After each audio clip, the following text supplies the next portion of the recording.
नमस्कार, मी लतिका। आज मी तुम्हाला झटपट अशी ओल्या खोबऱ्याची चटणी बनवून दाखवणार आहे। त्यासाठी बघा, ही अर्ध्या वाटीला थोडीशी कमी असं खोबरं घेतलेलं आहे आणि ह्याचं काय करायचं माहिती आहे का, छोटे छोटे तुकडे करून घ्यायचा। तर रेसिपी करतच तुम्हाला सांगते। हे खोबरं हलकंसं तुम्ही भाजून घेतलं तरी चालेल, की जास्त दिवस जर तुम्हाला ही चटणी टिकवायची असेल तर।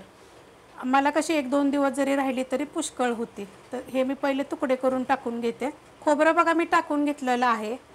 आता ह्याच्यामध्ये मी ह्या 3 मिरच्या टाकणार आहेत। ह्या तिखटवाल्या आहेत, ह्या पण तुम्ही थोड्याशा भाजून घेतल्या तर चालू शकतं। ह्यात टाकायच्या आपल्याला 6 पाकळ्या लसणाच्या, ह्या पण या मिरची बरोबर हलक्याशा भाजल्या तरी तुम्हाला चालू शकतं। ह्याच्यामध्ये 1 मूठभर आपण टाकायचं पुदिना, 1 मूठभर मी कोथिंबीर घेतलेली आहे। त्याची पण काय केलेलं आहे, देठं घेतलेली आहेत बघा, कवळी कवळी एकदम। त्यात टाकायचे आपल्याला कढीपत्ता। तर कढीपत्ता बघा असा स्वच्छ धुवून घेतलेला आहे, 2 काड्या घेतलेल्या आहेत। त्यात टाकायचे आपल्याला 1 चमचा छोट्या आकाराचं जिरं, चवीप्रमाणे टाकायचं मीठ। त्यात टाकणार आहे अर्ध्या लिंबाचा रस। जर लिंबू जर नसेल टाकायचं ना, तर तुमच्याकडे आमचूर पावडर असेल, चाट मसाला असेल तर तो पण अर्धा चमचा जरी तुम्ही टाकला तरी चालू शकतं।